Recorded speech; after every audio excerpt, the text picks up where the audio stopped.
Boa noite, sejam bem-vindos e bem-vindas ao nosso encontro de reflexão sobre o livro Thomas Merton e a Teologia do Verdadeiro Eu. Eu sou Jailson, trabalho na editora Vozes no departamento de divulgação e, em nome da editora Vozes, quero dar as boas-vindas a todos os participantes do nosso encontro. Eu irei passar umas breves instruções para o melhor funcionamento do curso. Os nossos dois encontros, eles vão sempre ocorrer às sextas-feiras, hoje e na próxima sexta, no horário de 19h30. O mesmo link que vocês utilizaram para acessar o encontro de hoje, também será o link do próximo encontro. Então, guardem esse e-mail lá, marcam um destaque para vocês não perderem esse link, mas não se preocupem que eu vou enviar novamente e-mails para vocês com as informações sobre os encontros. É muito importante que os microfones eles estejam no mudo para que o encontro se torne mais agradável e tenha menos ruídos. E os microfones, após a fala do Nilson, eles podem ser abertos para fazer suas perguntas, comentários, dúvidas. Ou se quiserem também, podem fazer seu comentário no chat, que eu faço a leitura no final. Os nossos encontros, eles estão sendo gravados e nós vamos disponibilizar no link, no site da Editora Vozes. A gente vai enviar este link após a gravação estiver disponível. Por isso, mais uma vez, eu chamo a atenção para ficarem atentos sempre à caixa de e-mail. E dão no lixo eletrônico ou na caixa de spam, porque em alguns momentos o provedor do seu e-mail pode nós estamos disponibilizando um cupom de desconto para nosso site. O cupom se chama 2023. E aí você tem em todos os livros da editora Vozes e frete grátis nas compras acima de R$ 150. Este cupom é válido até o dia 15 de maio. Aproveite e acesse nosso site www.livrariavozes.com.br. Para quem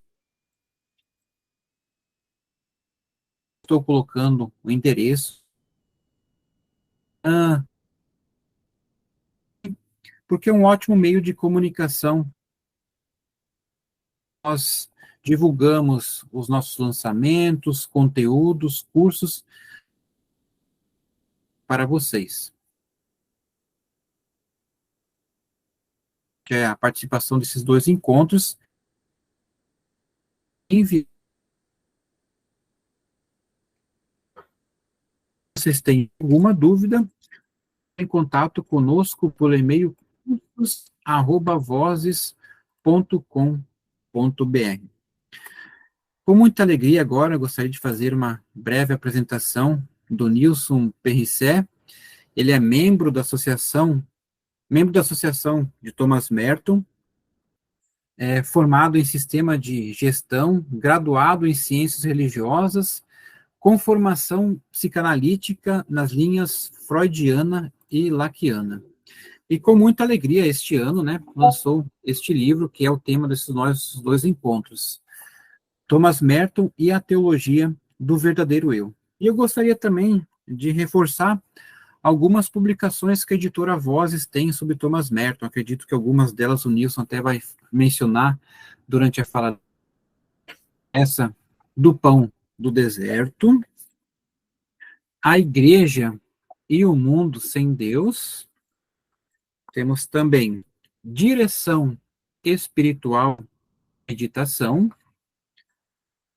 Na Liberdade da Solidão, outra publicação.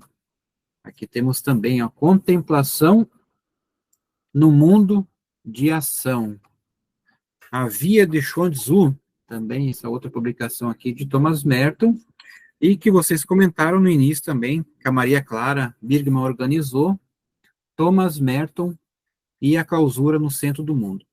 De maneira muito especial, agradeço a presença de todos, E estendo também um agradecimento ao Cristóvão, que está aqui, representando a Associação do Thomas Merton. É uma grande alegria tê-lo conosco nessa noite. A Editora Vozes fica muito feliz em poder fazer essas parcerias com a instituição e assim poder levar o pensamento de Thomas Merton. É uma alegria muito grande para nós. Neste momento, eu passo a palavra ao Cristóvão ou ao Nilson, que queiram as suas boas-vindas acolhidas, e desejo a todos um ótimo encontro.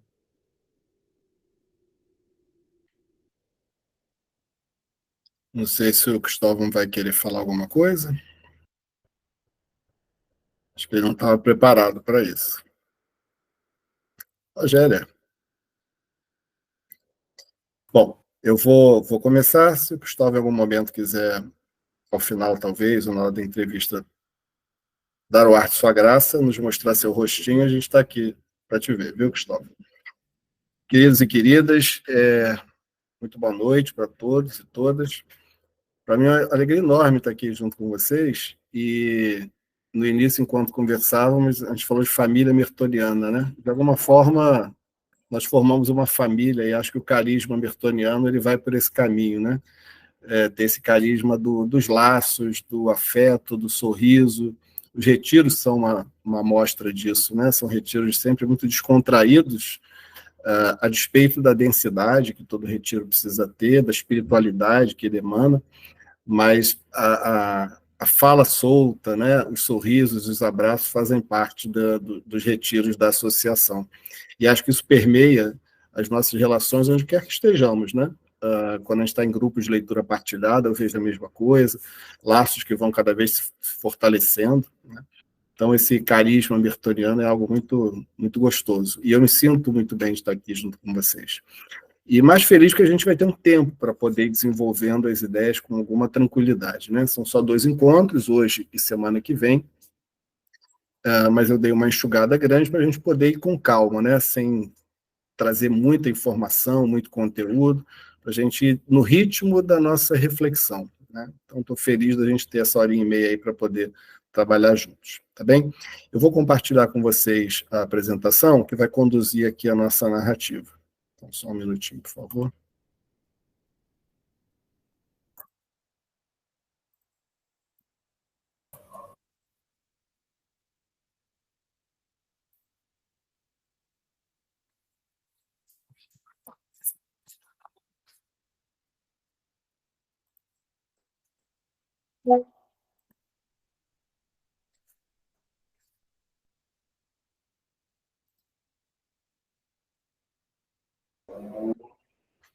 Pronto.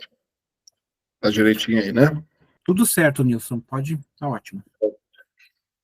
Então, o nome do nosso curso é o nome do livro, né? Thomas Merton e a Teologia do Verdadeiro Eu, que a Voz pensou, então, com uma carga horária de 3 horas, que é o que a gente vai cumprir.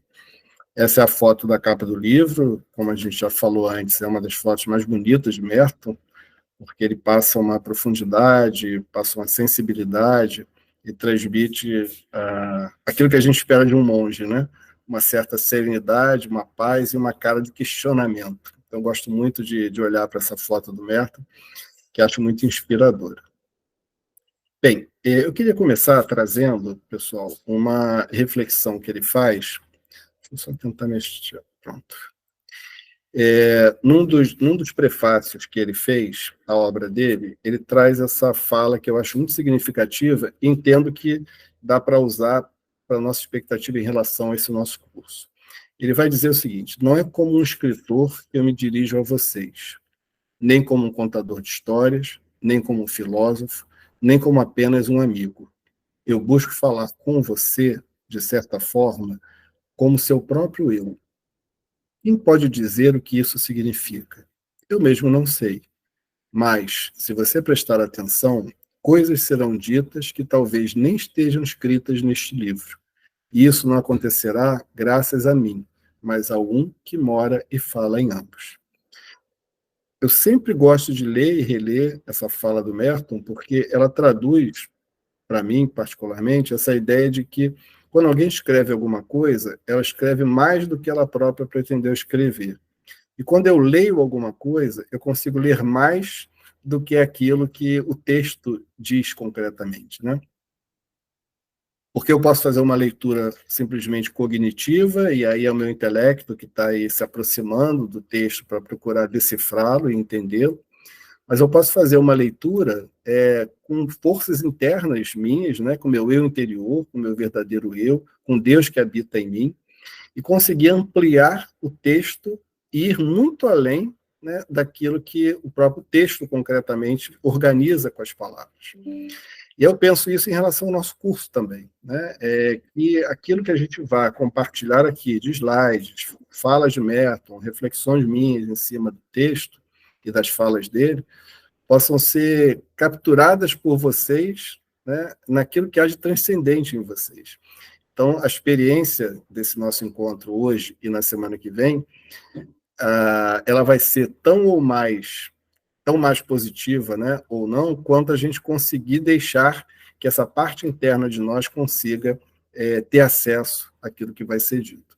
Então, todos nós construímos juntos, na verdade, esse curso, na medida em que a sabedoria interna que nos habita consiga dar uma amplitude maior do que eu, como condutor, né, dessa discussão, teria condição de realizar. Então, olhando aí de novo que Merton coloca em amarelo, né, se você prestar atenção, coisas serão ditas que talvez nem estejam escritas nesses slides ou na minha fala, né? Isso não acontecerá graças a mim, mas a um que mora e fala em ambos. Então, essa é a minha expectativa e o meu desejo para com esse curso.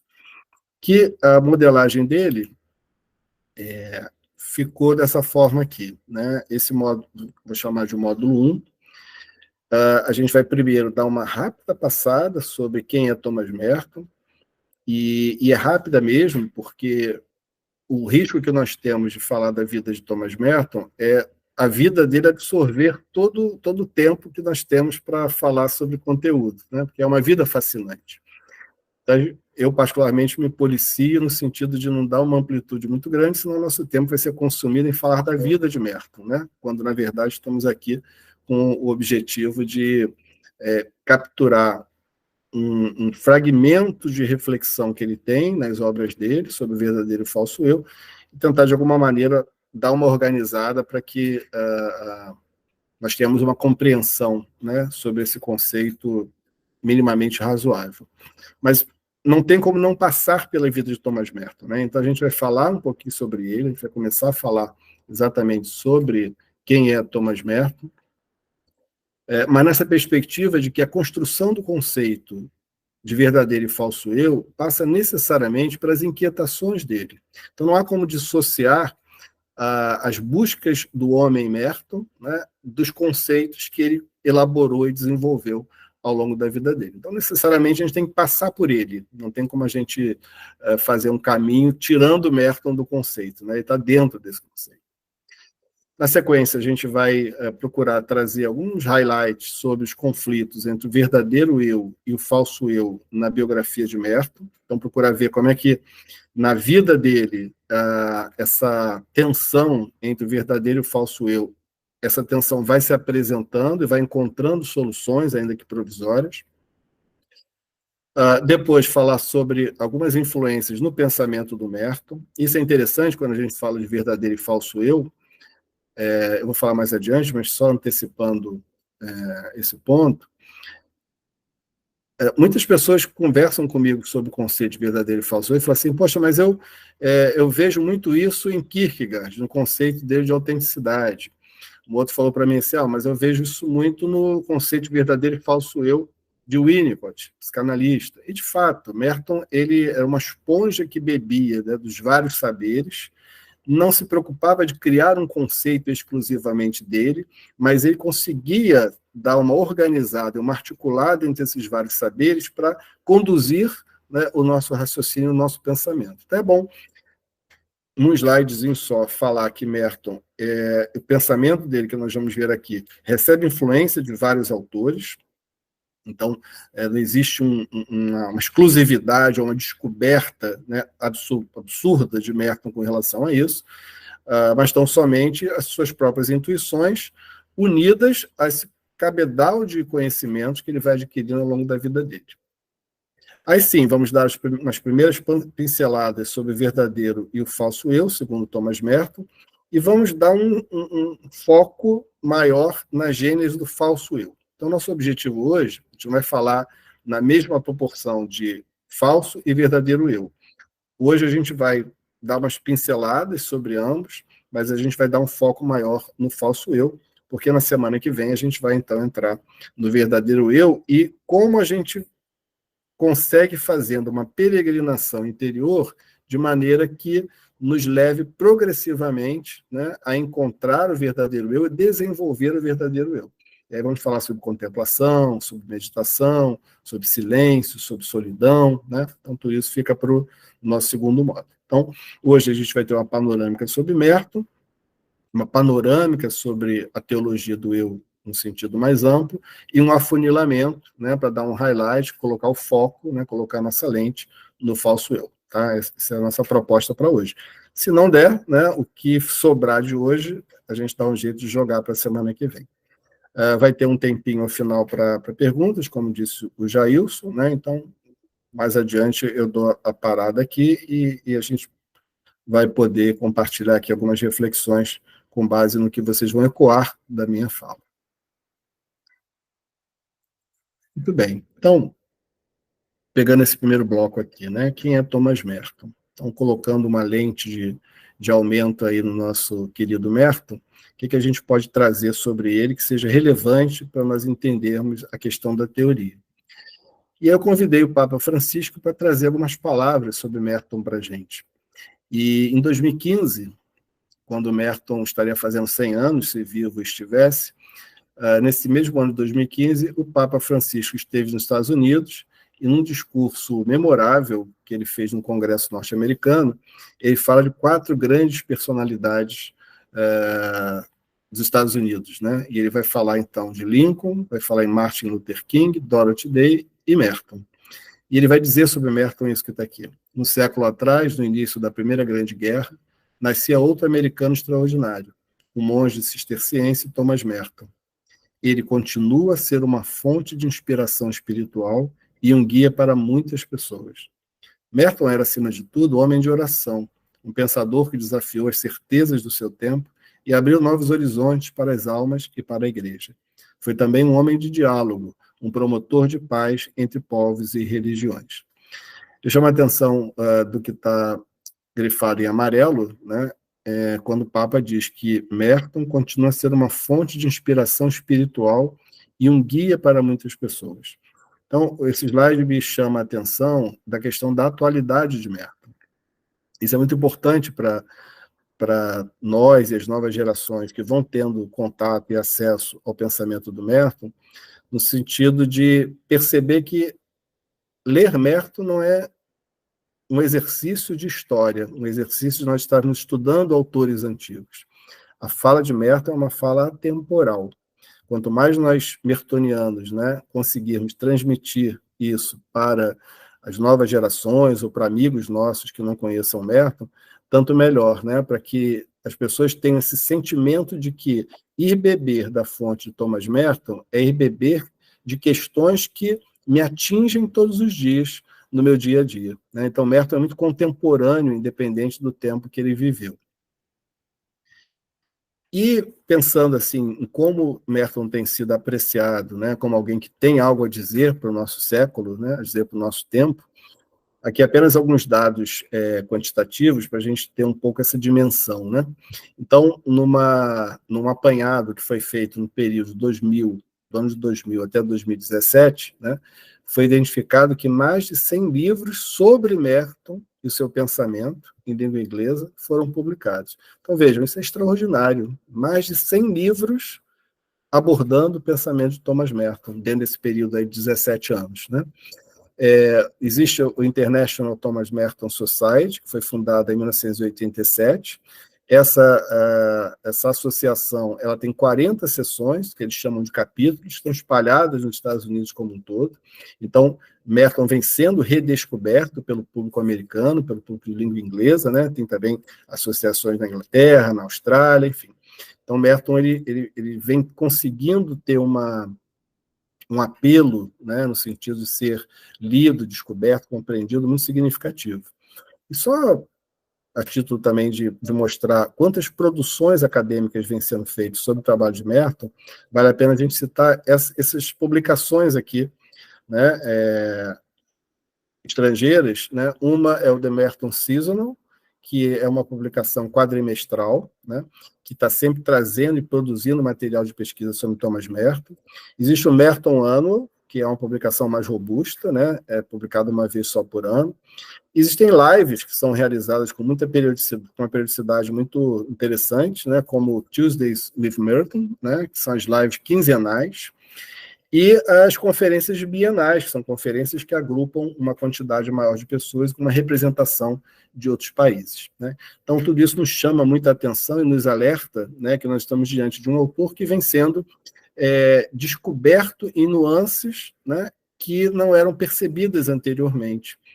Isso se dá quando o autor ele consegue encapsular tantas ideias, né, que numa primeira leitura você percebe e identifica determinados ensinamentos e desperta determinadas intuições. Mas se você volta e relê, você vai encontrar outras coisas importantes, né, tão importantes ou mais do que aquilo que você havia percebido antes. Então, todos esses acadêmicos que vêm se debruçando sobre a obra de Merton têm percebido quanta luz ele lança para entendermos problemas contemporâneos, né? Então, tudo isso para nos dar a dimensão aí da importância do nosso autor. A nível de Brasil, né, a gente não pode deixar de falar do esforço, né, enorme, quase artesanal, extremamente afetivo, né, que a Associação Thomas Merton exerce aqui no nosso país, produzindo retiros anuais, né, retiros temáticos que procuram aprofundar determinados segmentos da obra de Thomas Merton, os grupos de leitura partilhada, que fazem com que pessoas de estados diferentes, né, e aqui temos amigos de grupos de leitura, né, que fazem parte do meu convívio, de estados diferentes, se reúnem quinzenalmente para estudar o material de Merton, lives que o próprio canal da associação produz, né, com temas ligados à questão da vida contemplativa, da oração contemplativa. Existe um site da Associação Thomas Merton muito rico, com histórico de Merton, com um resumo de cada um dos livros que ele publicou, enfim, um material bastante rico, que vem se avolumando cada vez mais. E hoje a associação, inclusive, é procurada muitas vezes por acadêmicos que estão fazendo seu trabalho de conclusão de curso na universidade, monografias, dissertações de mestrado, teses, e a associação vem sendo abordada por essas pessoas em busca de conselhos, orientações, dicas, sugestões bibliográficas. Então, a associação vem tendo essa alegria de poder, inclusive, estar tendo um diálogo com a universidade. E ela tem todos esses canais nas redes sociais, Facebook, Twitter, o Instagram, enfim. Então, a associação vem dando a sua contribuição no sentido de fomentar a divulgação do trabalho de Thomas Merton. Então, isso para dar um painel aqui para a gente sobre a importância e a atualidade dele. Agora, pensando um pouco mais especificamente na vida de Merton e cruzando com o que nos interessa, que é o conceito de verdadeiro e falso eu, eu gosto muito de, ao falar de Merton, caminhar com essa apresentação aqui desse slide, porque o que me chama muita atenção ao olhar a biografia de Merton é a questão das duas metades da vida dele, né, muito bem delimitadas, que é uma metade da vida, né, do nascimento até os 27 anos de idade, em que ele vive uma vida secular, como a de maioria de nós aqui presente, que não tem uma vida religiosa, e os outros quase 27 anos, ou seja, a segunda metade, inteiramente dedicado à vida religiosa. Então, Merton é um monge trapista, nasceu em 1915 e faleceu em 1968, com 54 anos incompletos, quase 54 anos de idade. Então, olha que interessante, né? Dos 54 anos de Merton, 27 na vida secular e 27 na vida religiosa. Isso é interessante para a gente olhar para o nosso autor, né, e pensar o seguinte: Merton teve, durante os primeiros 27 anos da vida dele, uma vida muito parecida com a de qualquer um de nós quando jovens. Então, Merton viveu numa sociedade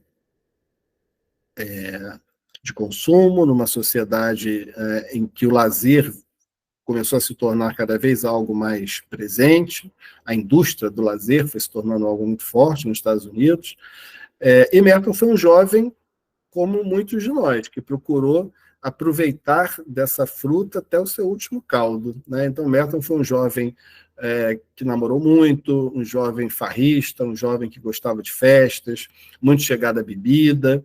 Então, Merton teve uma vida mundana, né? Muito próxima a de qualquer jovem que está lá querendo se afirmar, encontrar o seu lugar, encontrar seus amigos, né? A sua turma. E, no entanto, a despeito dessa vida muito parecida com a de qualquer um de nós, ele tem um desfecho de vida muito diferente do nosso, né? Porque dos 27 a 53 anos de idade, ele se desloca de um mundo agitado, de um mundo muito festivo, de um mundo muito competitivo, né? E se desloca para aquilo que ele esperava que seria o seu anonimato. Então, uma transição muito significativa que acontece na vida desse jovem, que tinha suas ambições de prestígio, tinha muito interesse em ser um escritor renomado, então, desde cedo, Merton tinha muita habilidade para escrever.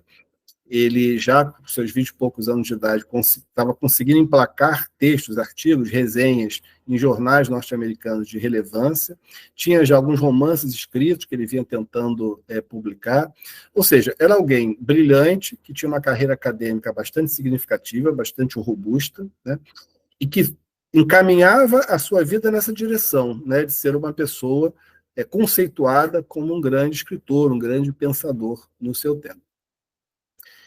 E aí a gente vai encontrar esse jovem tão cheio de planos, tão cheio de ambições, uma vida tão comum como a de qualquer outro jovem, migrando para uma vida bastante diferente daquilo que parecia ser o caminho que ele vinha seguir. Então, a pergunta que nos vem é: o que faz com que esses primeiros 27 anos desse jovem, que o encaminhavam para determinado estilo de vida, se encaminhem para um estilo de vida tão diferente? E aí entram algumas características interessantes e muito presentes em Merton, que é importante nós sublinharmos para a gente começar a se aproximar do conceito de verdadeiro e de falso eu, né? Como é que isso em Merton começa a eclodir lentamente, né? Sem que ele próprio tivesse muita clareza do que seria essa teologia do verdadeiro eu, que, diga-se de passagem, nunca foi uma nomenclatura utilizada por ele. Ele nunca disse que ele era o autor de uma teologia do verdadeiro eu. Na verdade, uma das estudiosas de Merton, muitos anos já depois dele ter partido, é que, ao estudar, né, esses conceitos de falso eu e de verdadeiro eu em Thomas Merton, ela percebe a densidade, né, a robustez enquanto conceitos, né? E ela diz: olha, isso é uma verdadeira teologia do verdadeiro eu. Mas isso não é de Merton. Merton não tinha essa pretensão, não tinha essa expectativa. Ele nunca escreveu nenhum livro sobre verdadeiro e falso eu. Então, nós vamos encontrar dispersos na sua obra, em vários dos seus livros, nos seus registros de diário, por exemplo, em cartas, né? Nós vamos conseguir pensar vários elementos e dar uma organizada, dar um corpo, né, a esses pensamentos. Mas o que eu quero chamar a atenção de vocês é o que leva Merton a ter esse tipo de preocupação, né? E aí vale a pena a gente olhar algumas palavras-chave que a gente colocou aqui. Então, Merton sempre foi uma pessoa muito insatisfeita, era sempre um grande buscador. Então, vamos pensar, de novo, nesses primeiros 27 anos da vida de Merton, né? Um jovem muito buscador de novas experiências, batendo em várias portas, procurando abrir frentes renovadas na sua vida, então, uma inquietude muito grande sendo o motor dele, né? E perguntas-chave que sempre norteavam, ainda que ele fosse um jovem muitas vezes inconsequente, muitas vezes agindo pelo impulso, né? Muito diferente do Merton de sabedoria, do Merton centrado, né? Que a gente conhece das obras dele. Ainda que ele, como jovem, né, fosse um jovem como outro qualquer, né, mas era um jovem que já tinha inquietações que eram base dele, né, faziam parte da base dele. Perguntas como: quem sou eu, afinal de contas, no meio desse jogo, né, no meio dessa estrutura onde eu vivo, né, com a história que eu venho tendo até agora, quem sou eu, afinal? E um jovem com um background, apesar de ser tão jovem ainda, um background significativo, né? Quando a gente lê a Montanha de Sete Patamares, a gente se surpreende como ele era precoce na sua maturidade, né? Então, ele ainda tão jovem, lia livros cuja densidade eu mesmo, até hoje, tento me encorajar para ler. Ele lia com 18 anos de idade, 19 anos de idade. Então, viveu um tempo na França, viveu um tempo na Inglaterra, viveu um tempo nos Estados Unidos. Que construção de indivíduo é essa, né, que se faz com a experiência que ele teve? Então, eram perguntas que estavam sempre assombrando e rondando o pensamento de Merton. Quem sou eu? Qual é o meu lugar, no final das contas? Então, quando ele bate nas várias portas, né, participou de movimentos estudantis. Então, essas várias portas que o jovem Merton ia batendo eram portas onde ele procurava entender exatamente qual era o lugar dele. Existia uma tensão muito grande entre a vontade de Merton e o desejo de Merton. E é interessante nós lermos a história dele assim, quanto que a sua vontade, né, aquilo que era consciente nele, o dirigia para ser esse homem do mundo, da vida, um grande escritor, um escritor conceituado, de prestígio. Então, essa era a vontade desse jovem. Então, conscientemente, era isso que Merton buscava. Mas, por outro lado, existia um desejo inconsciente que o levava para um caminho diferente. Então, ele vinha com... E subitamente, vinham coisas na mente dele como: eu quero ser padre, né? Eu quero ser batizado, eu quero frequentar a igreja, eu quero ir numa missa. Então, pensamentos extremamente destoantes, né, da vida que ele vinha tendo, e destoantes também da própria formação familiar que ele teve.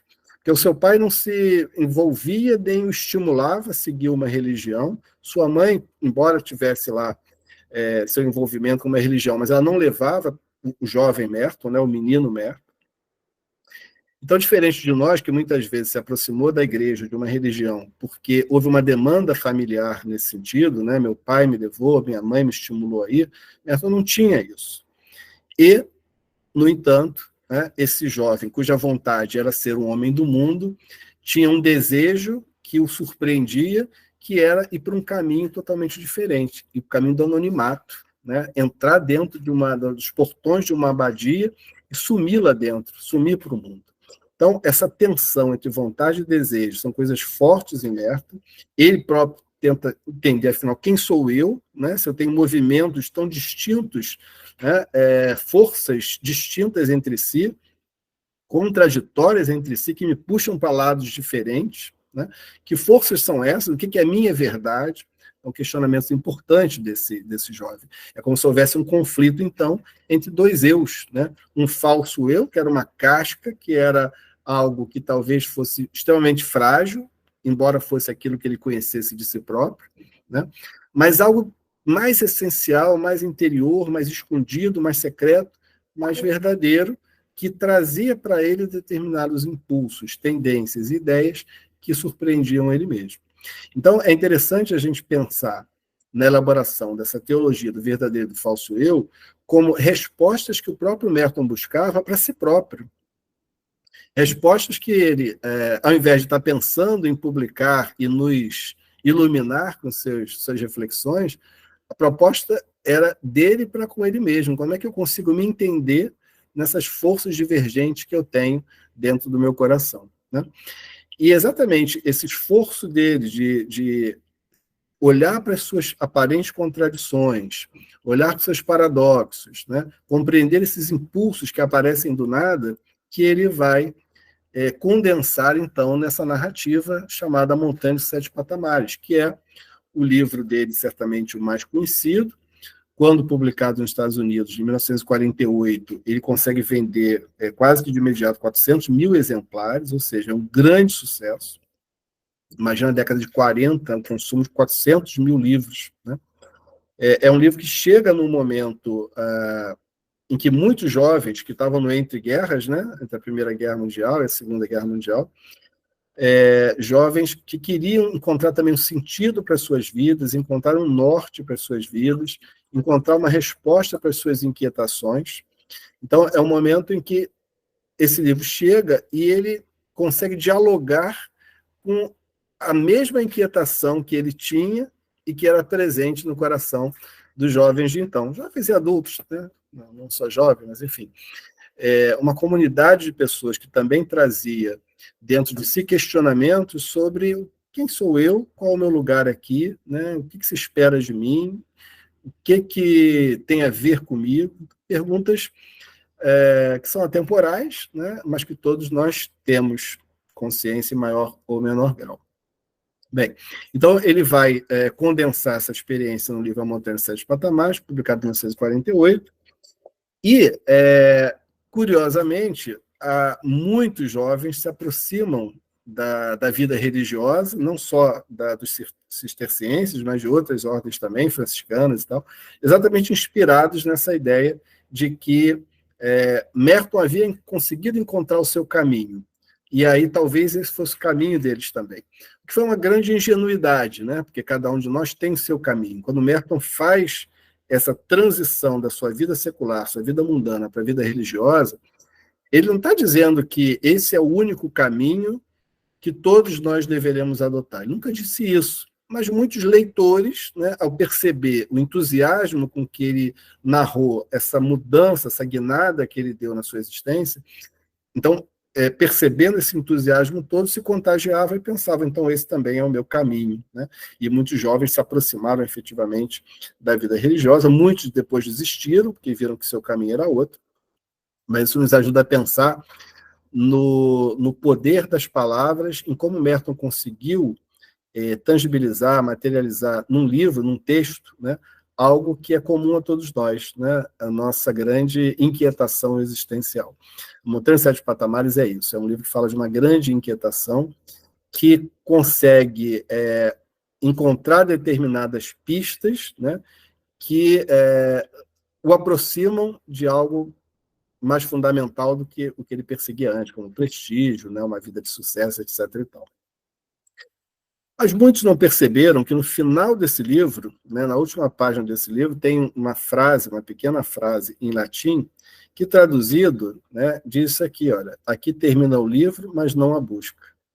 Isso é interessante a gente pensar no sentido de que mesmo aquele jovem Merton, né, neófito, né, empolgadíssimo que ele estava na época da escrita do livro, com relação à vida religiosa, empolgadíssimo com a opção, com a transição, com a guinada de vida que ele havia feito, né?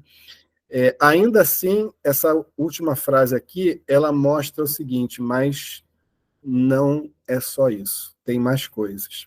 Aqui termina o livro, mas não a busca, ou seja, ele continuava se percebendo como alguém que deveria buscar. Isso é importante para a gente guardar, para a gente também sair de uma ideia fácil de pensar assim, então o que eu preciso descobrir é a minha vocação. Então, se eu descubro que minha vocação não é ser religioso, mas é ser engenheiro, vai ser médico, vai ser assistente social, vai ser psicólogo, enfim. Eu chego ao meu verdadeiro eu? Não.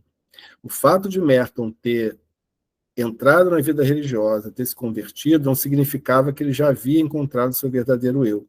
Não significa que ele já estava exercendo e desenvolvendo seu verdadeiro eu.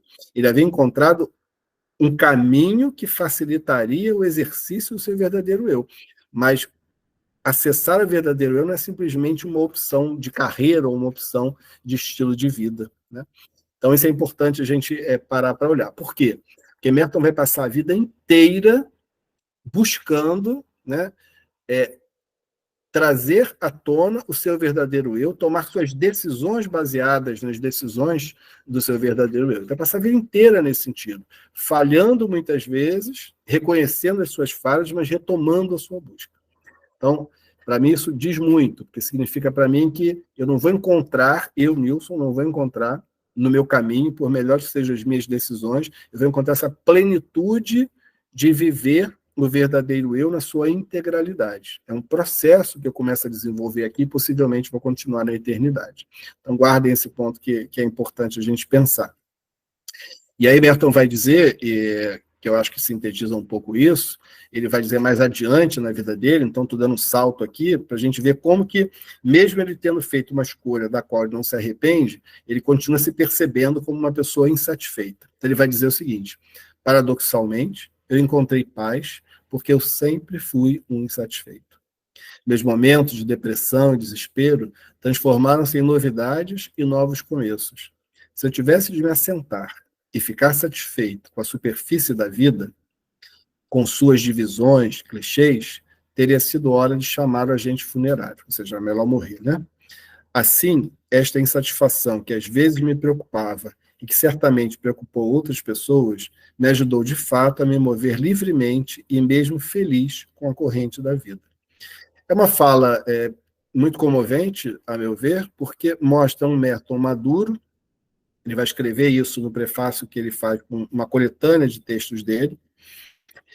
Então, um Merton maduro, ele olha para trás, né, e vai reconhecer que sempre foi uma pessoa insatisfeita, que passou por momentos de depressão, né, que passou por momentos de desespero e continuava passando.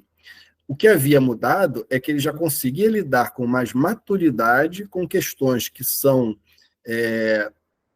mistério para nós e muitas das vezes vão continuar sendo mistério.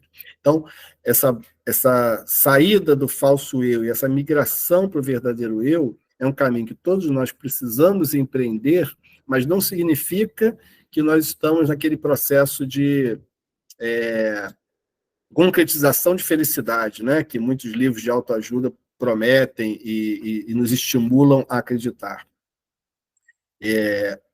Esse caminho que Merton fez e que de alguma maneira nos inspira a fazer, não é um caminho que você chega ao final do arco-íris, né? É um caminho. Na verdade, é um caminho. É um caminho de luta, é um caminho em que vamos continuar lidando com emoções muito difíceis, mas o desafio, né, de nós,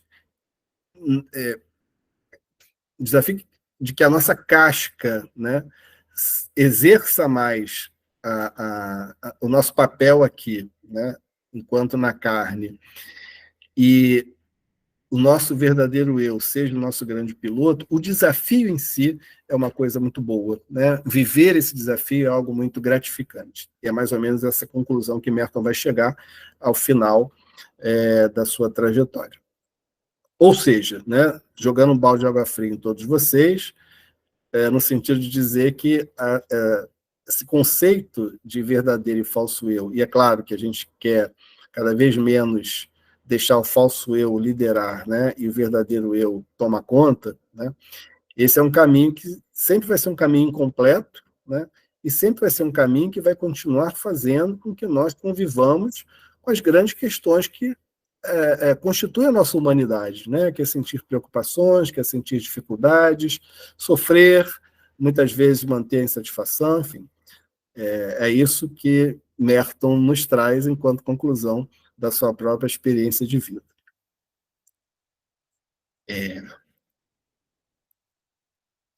Só para finalizar, então, esse homem Merton, né, a nível da sua bio, né, sua biografia, então, Merton, ele, dentro dessa trajetória de inquietação, essa trajetória de produção intelectual, ele vai chegar a publicar cerca de 70 textos, tem uma vasta correspondência com intelectuais, então Merton se relacionava por cartas, né, suas epístolas, né, com grandes intelectuais, grandes religiosos, pessoas importantes da sua época.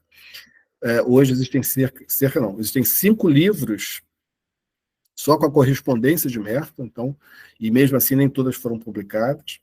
Existem 7 volumes dos diários de Merton, e há ainda as gravações de aulas dele em fita de cassete. Então, muitos novos livros vêm saindo, trazendo exatamente as aulas que ele dava para os noviços, né? Que ele, durante muitos anos, atuou como formador. E o próprio Merton reconhece, em determinado momento, que, às vezes, tive dúvidas se eu era, de fato, um monge, mas nunca tive dúvidas de que sou um escritor. Então, efetivamente, ser escritor é algo constituinte de Merton, né? É algo mais visceral do que a própria vida religiosa que ele teve lá, o que é muito interessante da gente parar para pensar, porque vejam, ele já queria ser escritor lá atrás, né? Então, ser escritor não deixou de ser algo que falava desse homem, né? Falava de Merton. Tanto que ele vai, mesmo na vida religiosa, continuar sendo escritor, né? A guinada que ele precisava fazer era entrar num ambiente de disciplina, num ambiente de acolhimento, num ambiente de espiritualidade que, de alguma forma, pudesse aflorar mais nele outras virtudes, né, que ele não vinha desenvolvendo nos primeiros 27 anos da vida dele. Mas essa essência de escritor é algo que ele não vai perder nunca, a ponto de trazer essa frase aí, que a gente não sabe até que ponto ele está brincando, né, que ele gostava muito também de provocar, mas ele dizer isso, olha, às vezes eu fico na dúvida se eu sou monge mesmo, mas escritor não tem dúvida nenhuma, eu sou um escritor. Então, isso constitui Merton, isso tem a ver com a essência, né, do nosso autor. Dito isso, pessoal, eu queria entrar agora. Aqui são os gêneros, né, que ele fala, que ele escreveu, né, escreveu sobre poesias, vidas de santos da ordem cisterciense, muita coisa sobre espiritualidade contemplativa, e na fase mais final da vida dele, que eu chamo de último Merton, ele já tem um trabalho bastante voltado para a crítica social, né, que é um outro capítulo aí que sempre vai valer a pena a gente discutir e debater mais adiante. Mas voltando aqui à questão das influências de Merton, né, quando a gente para pensar na teologia do eu, ou qualquer outro recorte teórico que a gente procure trazer de Merton, a gente nunca deve esquecer que Merton foi um leitor, um estudioso compulsivo. Então, é claro que muitas pessoas vão olhar os conteúdos de Merton sobre a teologia do verdadeiro eu e vão falar, poxa, mas eu encontro isso aqui em São Bernardo. Outro vai dizer assim, poxa, mas Santa Teresa d'Ávila, lá no Livro das Moradas, ela traz coisas muito parecidas, né? Merton falou de 7 patamares, a Santa Teresa d'Ávila vai falar do castelo interior, com as suas várias salas, seus vários aposentos, né? Então, de fato, a gente vai encontrar em Merton o desenvolvimento de muitas ideias inspiradas, né, em inúmeros autores, né? Então, aqui a gente cita alguns só, São Bernardo, Santa Teresa d'Ávila, Eckhart, São Tomás de Aquino, São João da Cruz, Suzuki, né? Então vejam que ele vai beber também do pensamento oriental. Então Merton, de fato, é essa grande esponja, esse grande curioso que queria beber de todas as sabedorias do mundo, né? E aí é natural que tudo aquilo que ele vem a escrever vai ter uma influência muito forte de cada um desses autores aqui. Para a gente pensar na questão da teologia do verdadeiro eu, deixa eu pular aqui. É importante a gente fazer esse destaque de que 2 questões foram centrais para Merton com relação à questão dessa teologia: identidade e lugar. Então, eu trago aqui 2 pensamentos dele, em momentos e livros diferentes, né, mas que começam a nos ajudar a entrar dentro desse ambiente da teologia do verdadeiro e falso eu. Sobre identidade, ele vai dizer, isso bem precocemente, Águas de Siloé é um dos primeiros livros de Thomas Merton. Ele vai dizer, nenhum de nós é aquilo que pensa que é, ou o que as outras pessoas pensam que somos, e ainda menos o que o passaporte diz que somos. Então, Merton está provocando, está endereçando a cada um de nós essa reflexão de que, quando eu paro e penso quem sou eu, o que vem à minha mente, o que vem de resposta para mim, né, não é aquilo que efetivamente eu sou. Quando eu pergunto para os outros, o que você acha de mim? O que elas respondem também não é exatamente aquele que eu sou. E muito menos os meus documentos, os meus títulos, os meus diplomas, os meus certificados, né? Isso também não diz quem eu verdadeiramente sou. Então, ele lá atrás, né, no início das suas reflexões, seus primeiros livros, ele já trazia o embrião de uma inquietação de que, afinal de contas, quem sou eu que sou muito mais do que essa casca exterior que eu consigo ver no espelho e que os outros conseguem ver em mim? Essa inquietação sobre identidade, na sua essência, né, da minha singularidade, já era um ponto importante para Merton. E isso vai linkar com toda a produção que ele virá fazer com relação a esses conceitos. E outra questão é o lugar, né? Ele vai dizer lá em Homem Algum é uma Ilha que cada um é chamado a ocupar no reino um lugar especial. Se encontrarmos esse lugar, seremos felizes. Para cada um de nós, só há uma coisa necessária: cumprir o nosso destino pessoal de acordo com a vontade de Deus, sendo que Deus quer que sejamos. Então, vejam, ele traz um elemento aqui que vai nos apontar diretamente para a discussão sobre o verdadeiro eu, uma primeira pista, uma primeira grande pista, em que ele vai dizer o seguinte: Deus tem um plano para cada um de nós. Esse plano tem tudo a ver com a nossa identidade divina, né? E quando eu nasço, né, para encarnar essa expectativa de Deus, para encarnar a palavra de Deus com a minha vida, né, existe a necessidade de eu buscar que lugar é esse. Se eu encontro esse lugar, diz Merton, eu vou ser feliz, né? Porque há um destino pessoal articulado com a vontade de Deus que eu preciso descobrir. É desesperador, né, a gente pensar isso, né? Como é que eu vou imaginar o que Deus quer de mim? Como é que eu vou conseguir imaginar o que Deus pensou como o meu propósito quando ele me cria, né? É desesperador nesse sentido, mas é muito instigante, né, pensarmos que Deus tem propósitos específicos para cada um de nós.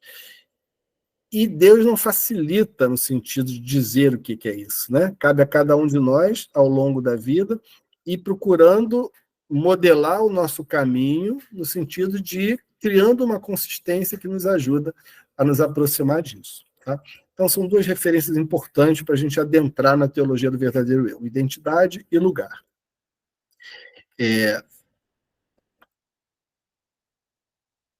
E aí a gente encontra nas raízes bíblicas pelo menos três citações muito interessantes que convergem com esse pensamento de Merton sobre Deus tendo uma expectativa e um lugar para cada um de nós. E eu gosto muito desse slide, gosto muito dessas frases aqui, que elas são extremamente inspiradoras, né? Nós vamos encontrar lá o profeta Jeremias, registrando o que ele ouve de Deus quando Deus diz para ele assim: antes mesmo de te formar no ventre materno, eu te conheci. Antes que saísses do seio, eu te consagrei. Ou seja, já existia, né, um entendimento e um conhecimento de Deus sobre o Jeremias, né, antes até dele ter consciência de si próprio. Paulo, na carta aos Efésios, ele vai trazer essa colocação aqui: Deus me reservou desde o seio de minha mãe e me chamou pela sua graça para revelar seu Filho em minha pessoa. E nos escolheu nele antes da criação do mundo. Então, Paulo vai até mais longe, né? Não é só antes do meu nascimento. Antes da criação do mundo, ele já tinha planos e expectativas para comigo. E a gente vai ter lá no Salmo 139 ou 138, a depender da Bíblia, o salmista dizendo: tu me teceste no seio de minha mãe. Ainda embrião, teus olhos me viram, e tudo estava escrito no teu livro. Meus dias estavam marcados antes que chegasse o primeiro. Então vejam que há uma convergência entre esses três pensamentos. Claro que a gente está lidando aqui com metáforas, né? A gente não está lidando com material objetivo, né? Um material histórico, a gente está lidando com material reflexivo, inspirado, né? Submetido à inspiração divina. Mas é muito interessante perceber que essa sabedoria milenar que dá base, sustentação para a escrita da Bíblia, né, da Sagrada Escritura, ela já traz essa compreensão de um Deus que me conhece muito antes de eu sequer ter consciência de mim mesmo, né? E se me conhece e me coloca no mundo, né, esse Deus tem uma expectativa e uma compreensão daquilo que é o meu papel, que vai me tornar único e exclusivo nesse mundo, porque a minha singularidade sempre vai ser absolutamente única em relação à singularidade de cada um de vocês. Então, são algumas dicas, né, que a Bíblia vai trazer, que certamente inspiraram o nosso autor sobre isso. E aí, resumindo nesse slide aqui, seria pensar, então, que Deus nos conhece desde antes do nosso nascimento. E a pergunta que me fica é: mas eu me conheço conforme Deus me conhece? Ou eu me conheço de acordo com o que eu mesmo observei sobre mim? Ou eu me conheço pelos testes psicológicos que eu peguei no almanaque e fiz? Ou eu me conheço por conta dos livros de autoajuda que eu já li? Ou eu me conheço pelo que os outros falam de mim, né? Mas esses conhecimentos que eu tenho, que eu acho que eu tenho sobre mim mesmo, eles estão articulados com a forma como Deus me conhece? Isso, então, traz para Merton essa compreensão, né, de que há um verdadeiro eu, ou seja, existe um ser singular, único, né, com uma verdade interior, né, que o funda, enquanto pessoa, enquanto sujeito, enquanto filho de Deus, que Merton vai chamar de verdadeiro eu, e existe um falso eu, alguém que, de alguma maneira, traços que, de alguma forma, eu me visto, como se fosse uma roupa, ou como se fosse uma atadura, como o próprio Merton utiliza como metáfora, que, de alguma forma, me dá uma consistência em que eu consigo, de alguma maneira, ter uma interação social no ambiente onde eu vivo. Então, Merton vai pensar nessa tensão entre dois eus, né? O falso eu e o verdadeiro eu, que é a fundação da sua teologia. E aí, deixa eu ver como é que está o nosso tempo, que eu queria trazer agora. São 8h30, a gente vai até as 9, né, Jailson? Vamos passar uns 10 minutinhos, professor, que a gente atrasou um pouco o início. A gente pode ter umas 9h10, 9h15. Pode ser? Não, é que eu estou pensando no tempo para as perguntas, né? Eu vou fazer o seguinte, são 20 para as... Quando for 5 para as 9, eu paro, e aí a gente tem, então, até 9h15 para perguntar. Tá bem? Perfeito. A troca é sempre muito importante, e às vezes as pessoas trazem suas próprias reflexões e enriquece muito o conteúdo. Mas vamos ver o que a gente consegue caminhar aqui, porque eu vou trazer algumas reflexões muito apoiadas na psicologia e na psicanálise, que nos ajudam muito a pensar do falso eu, que é o nosso propósito hoje aqui, é abordar o falso eu. O verdadeiro eu a gente vai trazer mais para o final, no segundo encontro. Então, a gente pode pensar na gênese, existe uma gênese desse falso eu, ou seja, ele não nasce do nada, ele nasce dentro de um processo, né? De uma aventura que a gente pode entender que começa divina, ou seja, quando Deus me cria, me funda, né, me cria com um propósito, mas que ao longo do meu desenvolvimento, aqui no corpo de carne, né, vai se tornando talvez demasiadamente humano, e esquecendo e relegando para trás aquilo que seria minha identidade divina. E aí é importante a gente pensar que o sujeito, cada um de vocês, eu, né, que estamos aqui nesse curso, não somos um ser sem história, né? Aquilo que nós conhecemos de nós, aquilo que as maneiras como a gente aprendeu a se conduzir ao longo da vida, a maneira como a gente está inserido no mundo social, né, tem a ver com uma história, né, muito pessoal que me constituiu, né, e cada um de vocês com a sua própria história. Merton vai beber muito disso em Freud e em Jung. Então, como eu tinha falado antes, né, Merton ele tem uma sede de conhecimento enorme, não tem o menor preconceito intelectual com relação a ciências que não são do campo religioso, então ele vai buscar fora do campo religioso, vai buscar ler antropologia, filosofia, psicologia, psicanálise, né? E ele consegue encontrar, né, eco às suas preocupações e reflexões, ecos muito significativos em Freud e em Jung. Eu até escrevi um texto sobre isso, foi publicado na revista da Iru Unicinos, né? Se vocês não tiverem lido, tiverem interesse. Ali eu procuro capturar de vários diários de Merton, ou de textos de Merton nos seus livros, o entusiasmo com que ele se apropriou, né, das leituras que ele fez desses dois autores aqui. E vários outros também, né? Karen Horney, Erich Fromm, mas eu vou destacar principalmente aqui Freud e o Jung, para pensar essa questão do falso eu, né? Então, embora não sejam conceitos de Merton, né, mas Merton bebe desses autores, né, e isso ajuda muito ele a pensar essa gênese do falso eu. Então, vale a pena a gente refletir que nós temos uma história pessoal construída antes mesmo de nós nascermos. Então, vamos pensar lá. Olha só essas palavras aqui. Todas essas palavras criam lugares para a gente, lugares psicológicos, né? Lugares existenciais. Então, antes de eu nascer, eu posso já ser mencionado pelos meus pais, pelo meu pai, ou pela minha mãe, ou pelo grupo familiar. Eu posso ser referido como o filho não tão esperado. Olha que lugar bonito, né? Um lugar de filho tão esperado. Aquela família que vinha lutando há muito tempo, né, para que a mulher engravidasse. Finalmente ela engravida, então um filho tão esperado. Já é o primeiro adjetivo, já é a primeira forma de se referirem a mim, né, com um filho não esperado. Agora, pode ser o oposto disso, né? Eu posso ser mencionado como filho que chegou em uma hora. Ainda que eu não venha saber disso no início, porque como bebê eu não tenho consciência do mundo das palavras, do universo linguageiro, né, como se diz, Em algum momento mais adiante, sempre tem uma avó, um tio que conta, né? Nossa, você chegou numa má hora, seus pais ficaram tão preocupados, a situação financeira era terrível, pensaram até em abortar, enfim. Então, sempre tem alguém que conta essas histórias para a gente, né? Esses termos nos dão lugares, né? Então, o filho tão esperado, ele tem um lugar naquela família que é totalmente diferente do filho que chegou em uma hora. O filho de um acidente, né? Mas não era para acontecer, estava tomando pílula, estava, enfim, me prevenindo, mas aconteceu. O filho único tem um lugar muito específico na família, diferente do lugar do quinto filho, ou do sexto filho, ou do 13º filho, né?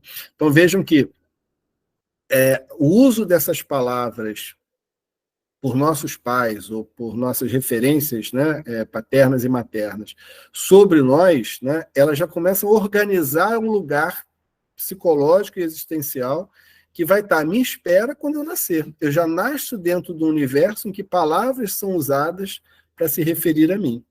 Isso é constituinte, isso cria identidade, né? Alguns vão lutar a vida inteira contra isso, outros vão absorver essa história e até se deprimir o resto da vida, mas são lugares, né? Lugares que são criados e que a gente, de alguma forma, vai ter que lidar com eles. E se perceber, né? Lutar para não nos percebermos de uma forma negativa, né? Ou nos acomodar a isso, ou buscarmos formas de contorno com relação a elas. Isso vai se dar também, pessoal, esse universo linguageiro, ele também vai acontecer quando a gente é adulto. Então, a gente tem no mundo empresarial, no mundo do trabalho, palavras como empregado padrão, o destaque do mês, sem noção, professor doutor, feminista, criador de caso, trabalhador terceirizado, empregado de alta performance.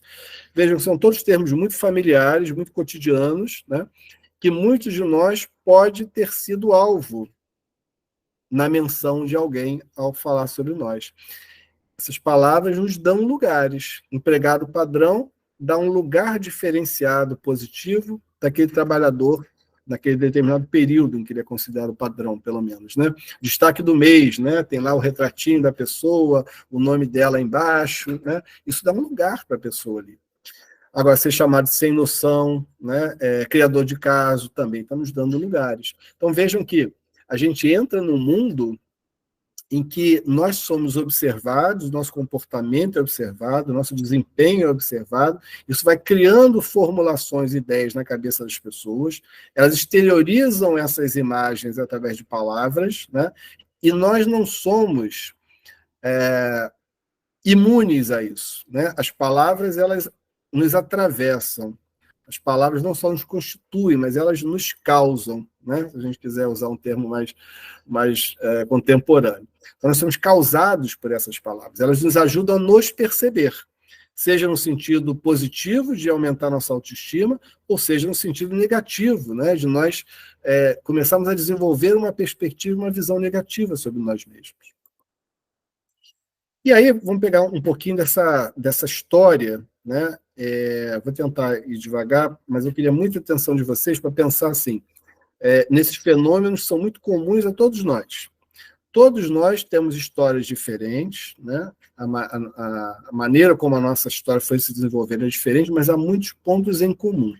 Esses pontos em comum são pontos que vão interferir muito na maneira como a gente vai se relacionar com os outros e vão interferir muito na maneira como eu me percebo. Tá? Então, vamos tentar embarcar aqui nessa viagem para a gente conseguir entender que todos nós temos um falso eu bastante robusto, né?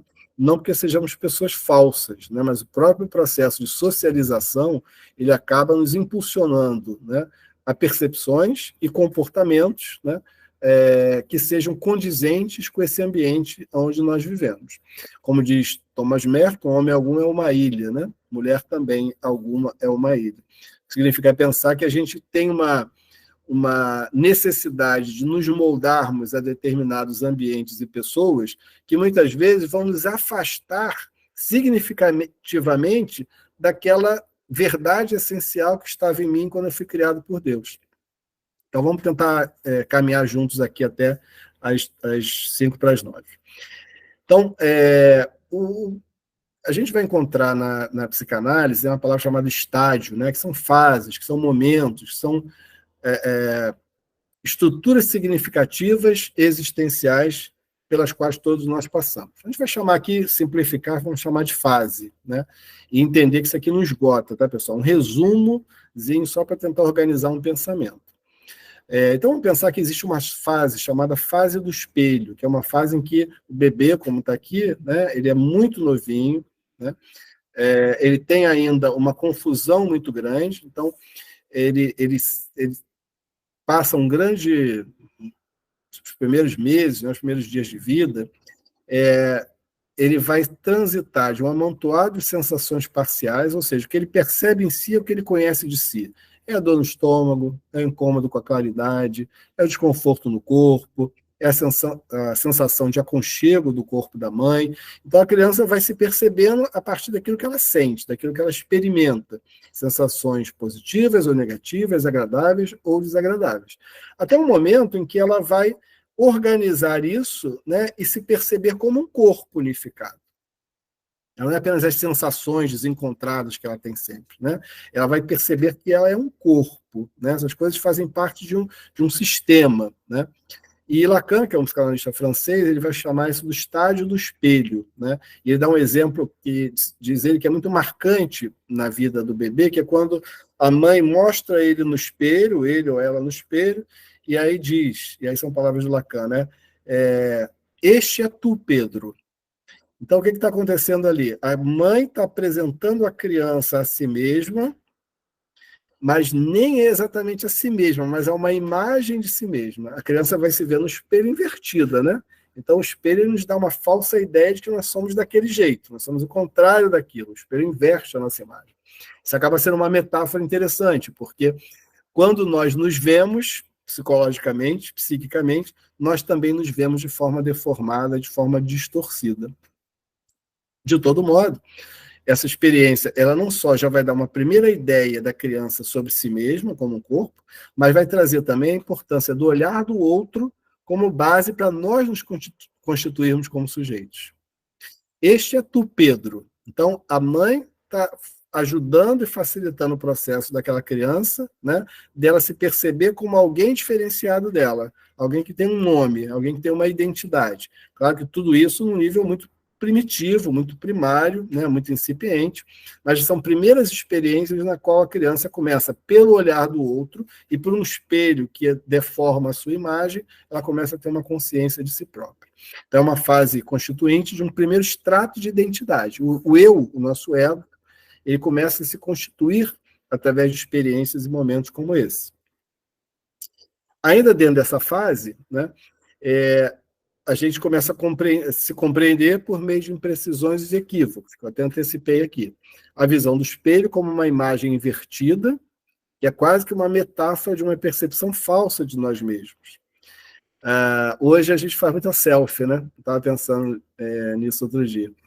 Não sei se vocês já perceberam, quando a gente faz uma selfie, a selfie é invertida, mas a gente não estranha. Por quê? Porque a selfie reflete exatamente o que a gente vê no espelho, né? Eu me vejo no espelho ao contrário, a selfie também.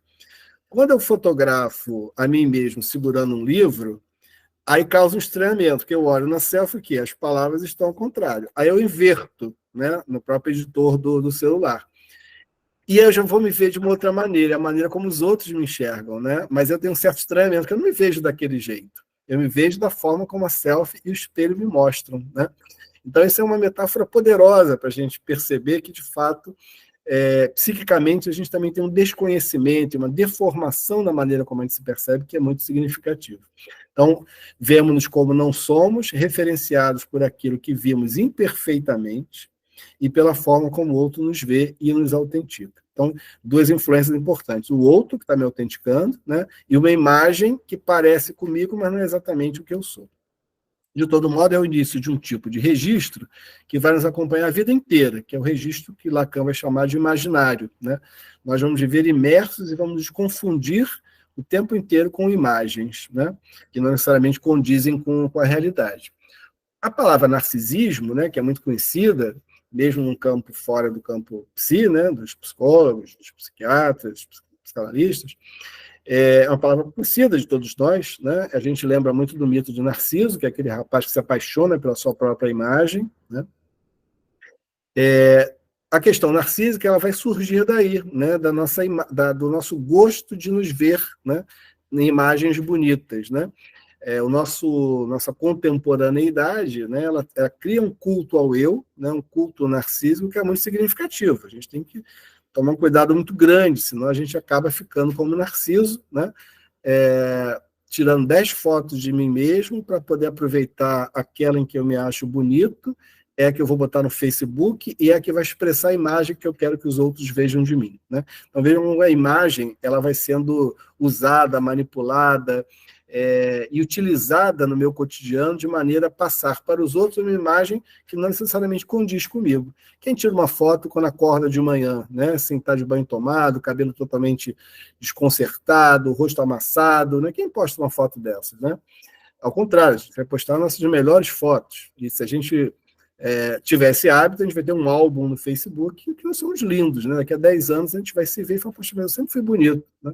No entanto, existem inúmeras outras fotos que revelam outras imagens de nós mesmos que foram deletadas, né, no nosso celular. Então, a fase do espelho é uma fase que diz muito sobre a importância e o valor da imagem que eu vejo de mim mesmo espelhado apresentado no espelho, né? As redes sociais vêm fomentando isso muito fortemente, né? Os filtros dos aparelhos celulares, ou seja, a gente vem reconstruindo uma imagem de nós mesmos através de truques que a gente usa no celular com luz, com contraste, com cor, né? Aqui a gente tem 2 fotos publicadas por essa artista e apresentadora, muito interessante. Ela usa isso propositalmente para criticar, né, a maneira como as mídias sociais vêm criando uma imagem ilusória das pessoas, né? Hoje todos são bonitos demais, né, nas redes sociais. Então ela mostra uma foto dela como ela é, né, com pouca maquiagem, sem filtro nenhum, e do lado uma imagem trabalhada no celular dela em que ela está maravilhosa, né? Vejam, uma pessoa, ela está parecida nas 2 fotos, né? Mas tem diferenças significativas aqui, né? Vejam que os traços de idade já não aparecem na segunda foto, né?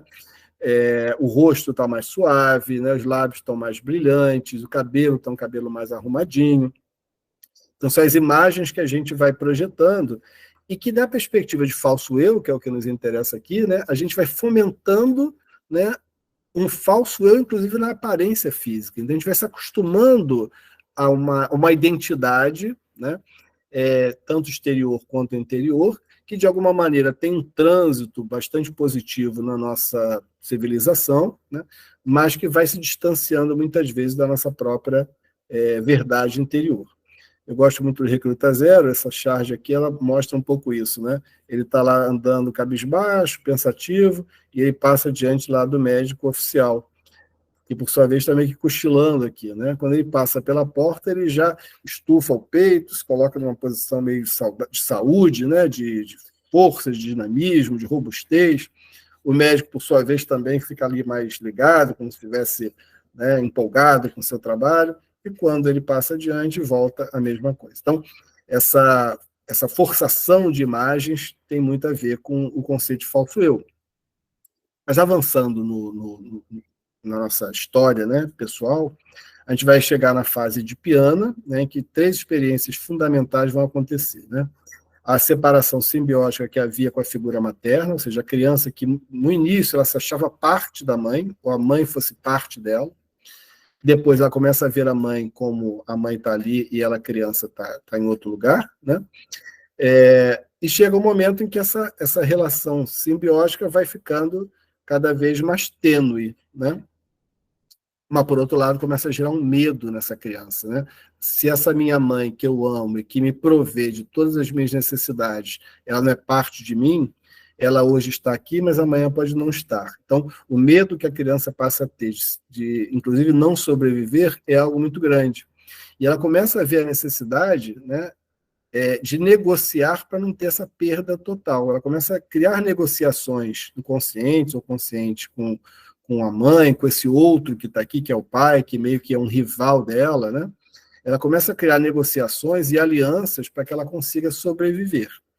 E é quando ela começa, então, a se submeter a uma ordem externa, que são as leis. Vamos entender aqui, pessoal, leis no sentido bem amplo, né? As leis da minha casa. Aqui na minha casa, criança não grita, criança não chora por qualquer coisa. Enfim, a criança vai começando a perceber na dinâmica dos adultos, dos quais ela depende, né? Comportamentos que ela precisa adotar para continuar sendo amada e sendo provida, né? Então, essa criança começa a entrar num mundo social que assusta em grande parte, mas que ao mesmo tempo a instiga, né? E começa a perceber que para que ela tenha momentos de prazer e momentos de satisfação de necessidades físicas, né, ela precisa interagir de uma maneira que agrade o outro. Então, muitos dos seus comportamentos nem são comportamentos naturais que ela teria se não precisasse, né, de alguma forma dessa aliança. Como ela precisa, ela começa a moldar o seu comportamento de maneira a que a mãe fique feliz com ela, que o pai fique satisfeito, né? E assim ela vai construindo a sua forma de se comportar. Então, é uma fase constituinte de um primeiro extrato de leis internas, né, que Freud vai dizer mais adiante que é o supereu, né? A criança começa a internalizar determinadas leis, que futuramente serão as leis civis, as leis penais, né, as leis que a sociedade vai criar. Começa a se ajustar àquilo que esse outro, né, indefinido espera de nós, e vamos, então, burilando a nossa forma de ser e de se comportar para estar em sintonia com aquilo que é esperado de mim enquanto pessoa dentro de determinado grupo. Ainda dentro dessa fase aqui, né, as leis sociais vão ser uma referência para a nossa aceitação e nosso estar no mundo, né, e vão sofisticar ao longo da vida. Então, na escola, né, existem hoje a palavra combinado, né? Você disse que eu sou avô, né? Então vejo que na escola das minhas netinhas tudo está dentro dos combinados, né? O que os professores combinam com os alunos e os alunos combinam entre si para que sejam relações de convivência pacíficas respeitosas, dentro daquele tempo que eles passam juntos ali. Então a criança começa a entrar num mundo de muitos combinados, né? Começa a conviver com regras de comportamento, tipo o que vestir, aonde, como se portar à mesa, como falar, né? Como adultos, né, as leis do ordenamento jurídico também regulam uma unidade social mais ampla. Então, a gente vai adquirindo um amplo substrato de leis, né, que vão ser referência na maneira como a gente é visto, né, ou seja, ele é o transgressor das leis, ou ele é o obediente às leis, né, e como eu vejo a mim mesmo também. Então, vejam como que o mundo externo, ele de alguma forma, tem uma interferência enorme sobre a maneira como eu vou me conduzir e a maneira como eu vou ver a mim mesmo. E aí só vou usar esse slide aqui para a gente poder dar uma paradinha, para a gente recuar um pouco as reflexões aqui. Mas esse slide vai trazer para a gente, ainda nessa fase, né, de criança, já dentro de um meio social, né, uma fase de comparações, né, uma descoberta mais ampla desse mundo social, que vão ameaçar a nossa integridade da imagem do eu como fonte de angústia, né? Eu tenho uma ideia sobre mim mesmo, né? A criança tem uma visão sobre si própria, né? Mas, na medida que ela precisa atender às expectativas para ser inserida socialmente, né, e fazer parte daquela coletividade, ela precisa, muitas vezes, ferir a integridade dessa imagem que ela tem de si própria. Isso já é uma fonte infantil de angústia, né, que é significativa. A agressividade, né, passa a ser um processo natural dentro dessa fase de vida, que é quase como uma contrapartida, uma forma primordial de defesa, ou seja, a criança não quer abrir mão de si mesma, de como se percebe, dos seus valores, seus interesses, né? E ela reage a qualquer ameaça a isso na base da agressividade. Então, é muito comum, né, a agressividade nesse momento. Existe fortalecimento da noção desse outro indefinido, né? Como alguém que está fora de mim, é externo a mim, e com quem eu vou precisar fazer laços, pactos, acordos, para não ficar excluído, né? Então, é uma socialização ao custo da perda de muitas singularidades minhas. Vejam, só para a gente fechar aqui, né? Isso não quer dizer que a gente está falando de coisas que isso é errado acontecer, né? O mundo precisa efetivamente, para estabelecer convivências, né, saudáveis, respeitosas, precisa haver leis, precisa haver combinados, né? Mas não vamos esquecer que muitas vezes, né, para nos manter dentro desse mundo social, eu vou precisar fazer muitas coisas para agradar e para estar inserido dentro deste ambiente, que não necessariamente tem a ver com o que eu gostaria de fazer, com o que eu penso sobre mim mesmo, né? Então, existe um descolamento, muitas vezes, muito grande entre a maneira como eu me comporto e a maneira como eu me percebo. Eu não gosto de brincar daquele brinquedo, mas se eu não brincar, eu vou ficar sozinho, porque as crianças querem brincar com aquele brinquedo, então eu me adapto a gostar e a brincar daquele brinquedo que está ali. Então, eu vou adaptando até os meus interesses, do meu lazer, de maneira que eu consiga ter uma companhia para brincar comigo. Então, nisso a gente vai fazendo concessões importantes no nosso dia a dia. Isso a gente está no mundo ainda infantil, né? Conforme a gente for avançando um pouco mais, a gente vai ver como isso vai se refletir no nosso mundo adulto. Então, para a gente dar um desfecho nessa nossa reflexão, a gente continua ela na semana que vem, é importante a gente pensar. Quando o Merton fala de falso eu, ele não está falando de uma pessoa falsa. Ele não está usando um juízo de valor para dizer falso eu porque a pessoa é falsa. Não, não é isso. Merton está falando de identidades postiças ou acessórios que a gente precisa necessariamente utilizar para viver no mundo social, que é o que vai permitir que a gente sobreviva no meio do mundo social. Isso não é um problema. O problema é, na medida que eu próprio passo a me perceber, eu passo a me ver como essa casca, como aquilo que eu precisei me adaptar e me ajustar para conviver em grupo, conviver em sociedade, eu me vejo exatamente dessa forma. Eu me vejo só isso. Eu só consigo perceber isso em mim. Então, onde o Merton vai trazer a discussão do verdadeiro eu é para dizer que essa socialização é algo importante, abrir mão é algo importante, fazer concessões muitas vezes é algo importante. Porém, né, a gente não pode esquecer que a gente é muito mais do que essa imagem social que a gente criou para conviver em grupo, né? Então, quando ele puxa esse viés para falar do verdadeiro eu, ele vai retomar essa ideia de que nós, ao sermos criados, fomos criados com um propósito, com o objetivo de encarnar uma palavra de Deus através da nossa vida, né? Ou seja, existe um extrato, né, mais consistente, mais sólido e eterno em mim, que vai sobreviver à minha morte, né? Enquanto que o meu falso eu, que tem a ver com essas identidades construídas para interação com o mundo, ficam aqui.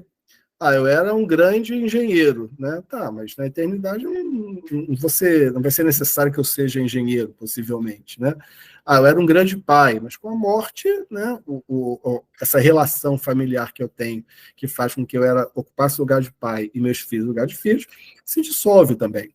Então, esses lugares provisórios que a gente cria para interagir socialmente é o nosso falso eu. Problema nenhum, precisamos ter as nossas roupas, né, para andar nos nossos ambientes aqui na Terra, porém eu não posso esquecer que Deus espera muito mais de mim do que uma mera adaptação social. E é isso que vai nos levar ao conceito de verdadeiro eu, que a gente vai discutir na semana que vem.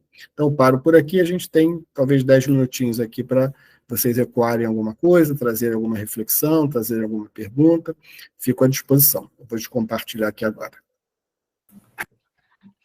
Muito obrigado, Nilson, por suas belíssimas palavras e também provocações iniciais. Antes de abrir a palavra, eu só queria fazer uma correção. A respeito do cupom promocional, ele se chama Espiritualidade 2024, tá, gente? E não 2023. Foi um erro aí de digitação. Agora, o nosso microfone está aberto. Caso alguém queira fazer algum comentário, perguntem, pode ficar à vontade, ou se quiser também pode escrever o seu comentário no chat. Quem for falar, a gente só pede para clicar na mãozinha aqui no ícone que tem, assim a gente vai seguindo uma ordem das colocações. Alexandre, já que você é o primeiro aqui da lista, pode abrir seu microfone, fazer o comentário. Boa noite. Primeiramente, eu queria agradecer ao Nilson e à editora Vozes aí pela oportunidade, né? Foi muito didático.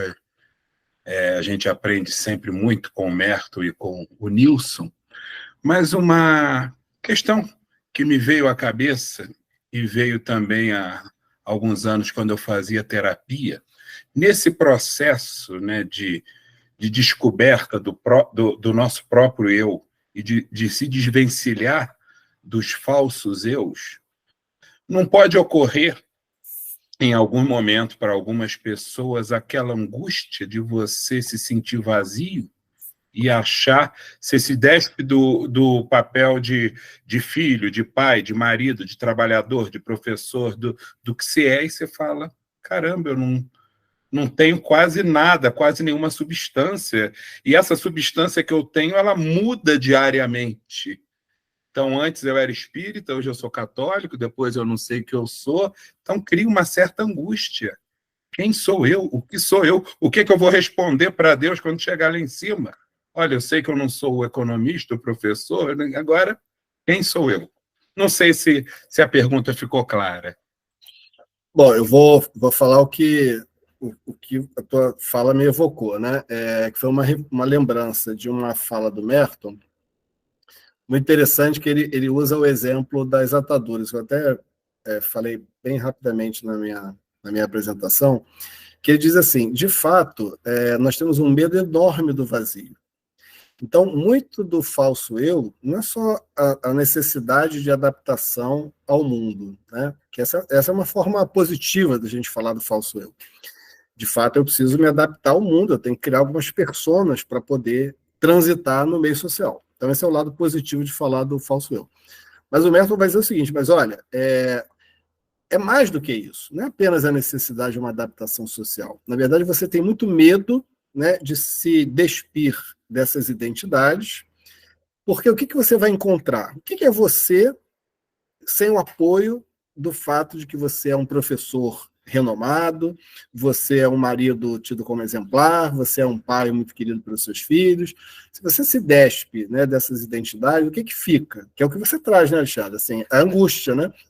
E, de fato, o Merton vai dizer isso, assim, é angustiante. Então, essa experiência de você buscar sua singularidade, buscar sua profundidade, né, seu verdadeiro eu, é a angústia de quem faz análise, por exemplo. Né? A gente não precisa nem ir no campo da teologia. Quem faz análise está se expondo, né, à possibilidade de se libertar de várias roupas que se utilizou, né, para conseguir viver de uma maneira mais singular. A psicologia te ajuda nesse sentido, né? A psicanálise te leva a esse caminho aí.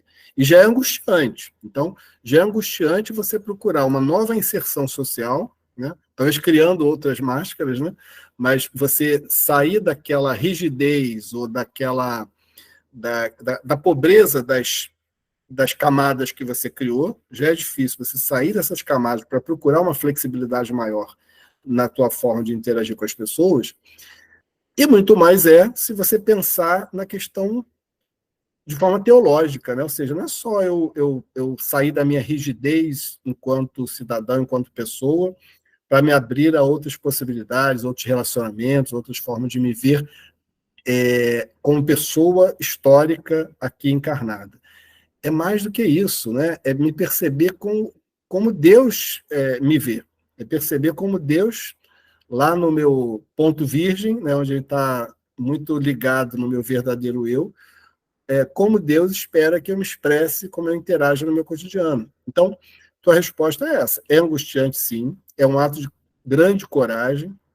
E Merton vai dizer que, na experiência dele, ele precisou se despir de vários falsos eus que foram se cristalizando ao longo da vida. Então, olha que coisa curiosa, Alexandre. Ele vai dizer assim, quando eu olho para o rapaz que escreveu A Montanha dos Sete Patamares, que é a maneira como as pessoas me identificam, né, eu penso o seguinte, eu naquela época me livrei de um falso eu, que era aquele jovem responsável de 27 anos, farrista, com vontade de ser famoso, eu me libertei daquele falso eu, mas eu criei um outro falso eu, que é o falso eu do jovem religioso, totalmente integrado à religião que escolheu e totalmente adaptado à vida monástica. Esse jovem não existe mais, Merton falou. Então, assim, eu tive que me libertar desse falso eu. Quem continua me olhando por meio da lente da Montanha dos Sete Patamares não vai me encontrar, porque eu não sou mais aquela pessoa. Então, a gente transita da libertação de determinados falsos erros para a criação de outros. Então, a gente precisa estar se revendo o tempo todo, que a nossa capacidade de criar essas ataduras em volta do nosso vazio para ter uma forma, e a ideia de múmia, né, que Merton traz é interessante, porque o que a atadura faz? No Homem Invisível, aliás, essa é uma metáfora que o padre James Martin faz lendo Merton. Ele diz assim, quem é o homem invisível? Ele é algo que não é um nada. Para ele se fazer visível para os outros, o que ele faz? Ele se envolve com ataduras para ter uma forma corporal, e essa forma ser vista. Se você tira a atadura, você de novo está diante do vazio. Esse é o nosso medo. O que eu encontro, né, quando eu me dispo da identidade de Nilson, como marido, como catequista, né, como um colega da Associação Thomas Merton? O que sobra? Né? Sobra a minha relação com Deus. E que relação é essa que eu tenho com ele? Né? Eu estou confiante em seguir para ser o Nilson, que se relaciona diretamente com Deus? Então, são questões que vão sendo despertadas em nós ao longo dessa peregrinação e dessa caminhada. Né? Não sei se respondi, até se eu compreendi a sua pergunta, mas tua fala me evocou para trazer esses elementos aqui muito interessantes, hein, Merton? Sim, respondeu sim. Muito obrigado. Muito obrigado, Alexandre. O microfone está aberto para fazer mais alguma pergunta, colocação.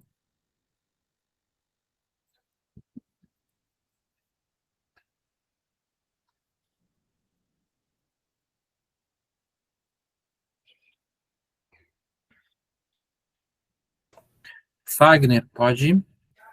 Boa noite, boa noite. Quero parabenizar o Nilson pela explanação tão interessante, né?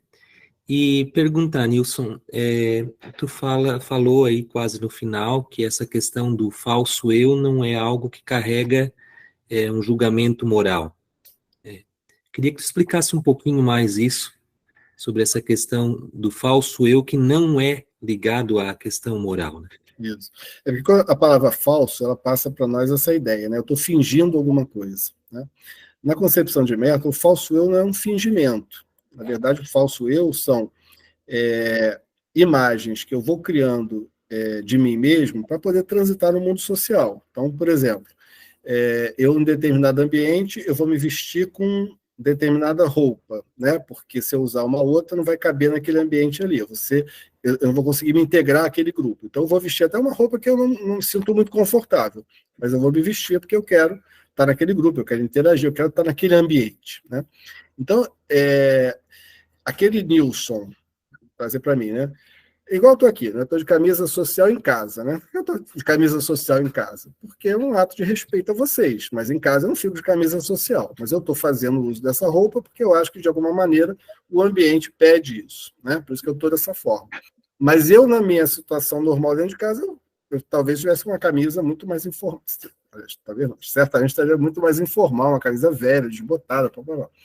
Então, as escolhas que nós fazemos para poder interagir com as pessoas, né? As imagens que eu vou criando de mim mesmo, como por exemplo, assim, eu me adapto a praticar determinados esportes, ou vou para a academia, ou tomo determinadas decisões, porque isso, de alguma forma, facilita a minha inserção social, isso não são atos de falsidade, né? São, na verdade, decisões que eu tomo para poder ter uma interação coletiva que, para mim, é significativa e é importante. Né?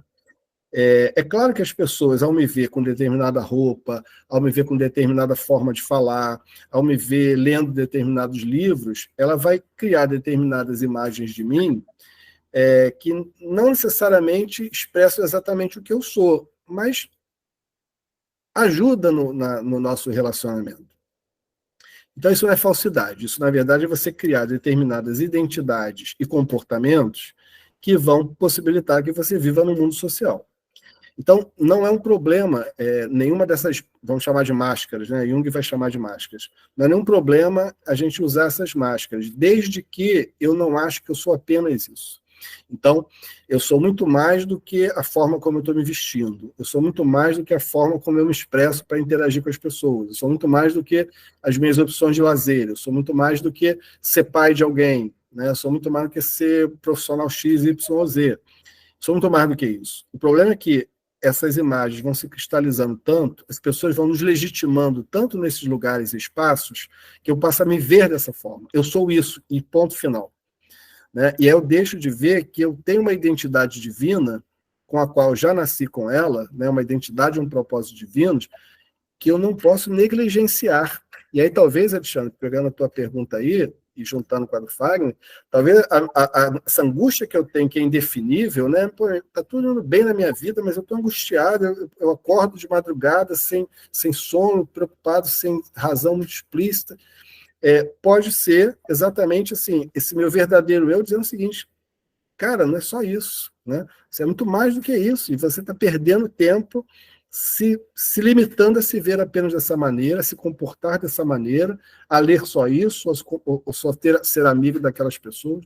Então, talvez essa angústia que a gente tem, que é uma angústia bem inexplicável, né? A gente não encontra um motivo para angústia, seja exatamente essa tensão que existe entre a que eu resumi minha vida e aquela identidade divina que eu preciso expressar aqui dentro. Então, Fagner, assim, só para finalizar, né? Não é falso eu no juízo moral dizer assim, eu estou fingindo que eu falo bonito, eu estou fingindo que, né, que eu uso sempre esse tipo de roupa. Não é um julgamento moral nesse sentido. É falso eu porque a minha essência não é essa. Isso são identidades transitórias que eu preciso usar, e por isso que Merton ele diz assim, não vamos condenar o falso eu, a gente precisa ir cada vez mais fazendo ecoar o verdadeiro eu nas nossas decisões.